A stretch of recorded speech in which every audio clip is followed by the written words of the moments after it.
Child of a supernatural God, I want to let you know one thing that is very important today. And that is the fact that your challenges don't glorify God.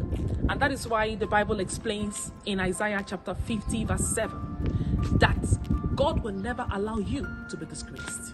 God will never allow you to be disgraced. I don't know how long you have been in that waiting period. Yes, I call it waiting period because it's a time that God is making you. It's a time that you're being molded. It's a time that God is preparing you for that triumphant entry. Child of God, I need you to understand one thing. Take your focus off those challenges in your life.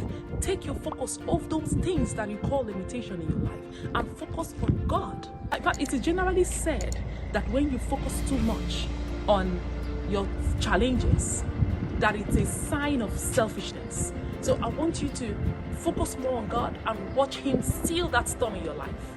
I want to borrow a leaf from the donkey in Matthew chapter 21 verse 1 to 5. The Bible says that Jesus, who never made use of earthly things, had a need for one and then requested for that donkey that was tied. I don't know how long that donkey has been tied on the spot. I don't know how long that donkey has been limited and confined in one space. Even when the owner feels the donkey needs to eat, the owner brings food in that same spot. But the day the master needed it, the master said, go and get me that donkey. And if you're asked, tell them that the master had need of it. And the donkey, guess what? The day on the triumphant entry, Jesus was moving into Jerusalem with the donkey. The donkey's feet was the one stepping on all the ornaments that were rolled out on the floor, all the red carpets, all the beautiful clothes that were laid down. It was the donkey's feet that was stepping on it. And I want you to know that your day of triumphant entry is coming.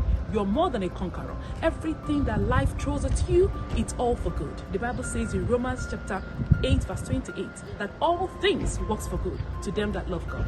The love you have for God is not in vain. Therefore, have you received a sack letter in your office? It works for good.